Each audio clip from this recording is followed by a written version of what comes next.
జమ్మూ కాశ్మీర్లోని పహంగార్ లోయలో జరిగిన ఏదైతే ఉగ్రవాద దాడి ఉందో ఉగ్రవాద దాడిలో 29 మంది మృత్యువాత పడ్డారు. వీరందరికీ సంబంధించి దేశం మొత్తం కూడా ఆందోళన వ్యక్తం చేస్తుంది. ఉగ్రవాదులపై కఠినమైన చర్యలు తీసుకొని శాంతియుత వాతావరణం కల్పించాలని దీనికి సంబంధించి మనతో పాటు పశ్చిమ గోదావరి జిల్లా భారతీయ జనతా పార్టీ నాయకులు మీతో కూడా వేమశంకర్ గారు ఉన్నారు. ఆయన తెలుసు సార్, ప్రధానంగా ఈరోజు జరిగిన ఉగ్రవాద దాడిని మనం ఎలా చూడాలి సార్? చాలా నీచాతి నీచమైన చర్య. ఎందుకంటే యావత్ భారతదేశమే కాదు, ప్రపంచం మొత్తం దిగ్భ్రాంతికి గురై అన్ని రకాల వర్గాల ప్రజలు కూడా దీన్ని ఖండిస్తున్నారు పెద్ద ఎత్తున.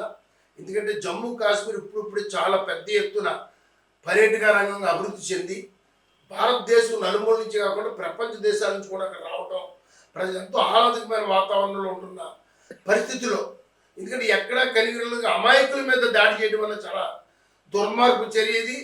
దీన్ని చాలా తీవ్రంగా ఖండించాలి ప్రతి వ్యక్తి కూడా.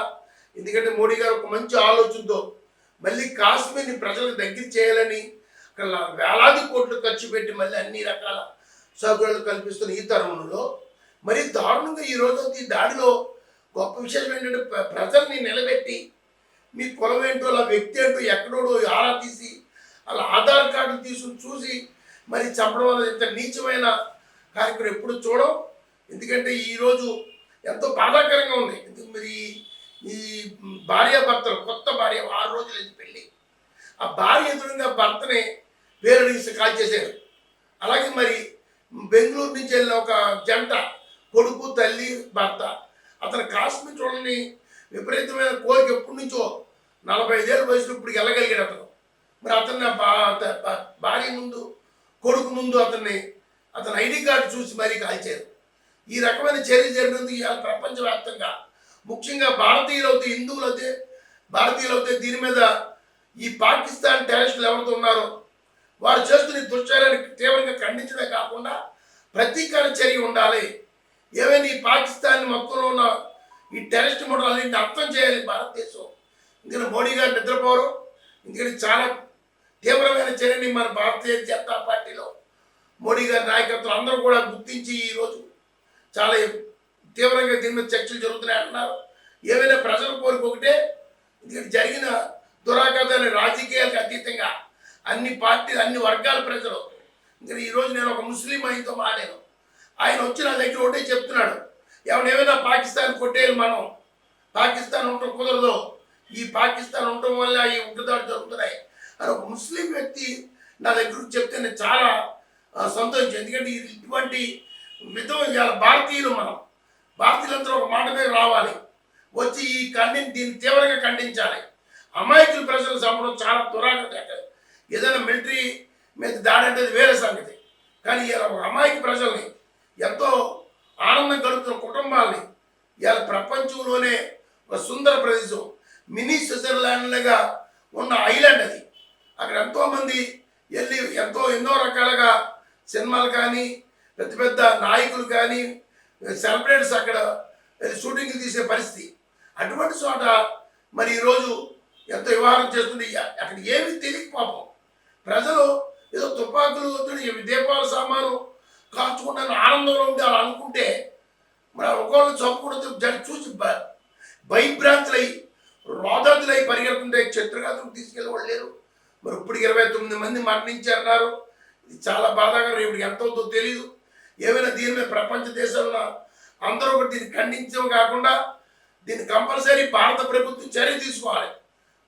భారతీయులే కాదు అన్ని వర్గాల ప్రజలు ప్రపంచవ్యాప్తంగా కోరుతున్నారు. కాబట్టి ఇటువంటి దుశ్చర్య మళ్ళీ ఇంకొకసారి జరగకుండా, ఎందుకంటే మోడీ గారి నాయకత్వంలో 370 ఆర్టికల్ రద్దు చేసి మరి కాశ్మీర్ని ఇండియాలో ఒక భాగం కాకుండా కాశ్మీర్ ప్రజలు మన ఇండియా ప్రజలు భాగం కాకుండా స్నేహ స్వభావంగా వెళ్తున్న తరుణంలో ఇది ఒక అమర్నాథ్ యాత్ర ప్రారంభించే సమయంలో ఇది చేయడం చాలా దురాగతం. ఎందుకంటే ఇదివరకు కూడా అమర్నాథ్ యాత్రను అడ్డుకోవాలని చాలాసార్లు ప్రయత్నాలు జరిగినాయి. రేపు జూన్ 3వ తారీఖున అమర్నాథ్ యాత్ర ప్రారంభమవుతుంది. భారతదేశంలో ఈ దైవభక్తి కైలాసకి అమర్నాథ్ చూస్తానికి వేలాది లక్షలాది మంది అదే దారిని వెళ్ళాలి. ఆ దారిని టార్గెట్ చేసుకుని అమర్నాథ్ యాత్రను ధ్వంసం చేయాలి, బ్రేక్ చేయాలనే ఆలోచనతో ఈ కార్యక్రమం చేశారు. ఈ దురాగతులు టెర్రరిస్టు ఈ తోయబా టెర్రరిస్టు ఉన్నారు. వీళ్ళందరికీ పాకిస్తాన్ సావరం. ఎందుకంటే పాకిస్తాన్ నుంచి వాళ్ళు ప్రకటించడం మేమే చేసామని అందుకు దీని మీద కంపల్సరీ భారత ప్రభుత్వం చర్య తీసుకోవాలని కోరుకుంటున్నాం. ఈ చనిపోయిన మరి కుటుంబాలందరికీ కూడా మరి భారతీయ జనతా పార్టీ ప్రకటన సానుభూతి తెలియజేద్దాం. భగవంతుడు వాళ్ళ ఆత్మకి శాంతి కలిగించాలని, అలా ప్రభుత్వాలు ఆ కుటుంబాలు ఆదుకోవాలని, ఇటువంటి తరగతి మరి ఇంకొకసారి జరగకుండా హిందువుల మనోభావాలు దెబ్బతినకుండా మరి ప్రభుత్వం తీవ్రమైన చర్య తీసుకోవాలని కోరుకుంటున్నాను. సార్ ఇప్పుడు దీనికి సంబంధించి అమర్నాథ్ యాత్రకు వచ్చే బ్రేక్ పడే అవకాశం ఉందా, లేదా అమర్నాథ్ యాత్ర ఎలా కొనసాగుతుంది? అమర్నాథ్ యాత్ర అనేది చాలా గొప్ప హిందువుల మనోభావాలకు ముడిపడిన వ్యవహారం.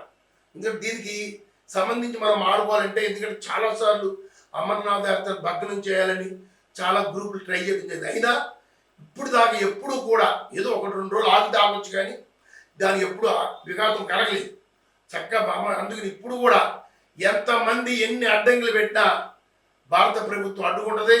అమర్నాథ్ యాత్ర దివ్యంగా జరుగుద్ది, అది ఆగే ప్రసక్తి ఉన్నది హిందువులకి. అది ఎంతో హృదయ స్పందనకి సంబంధించిన వ్యవహారం.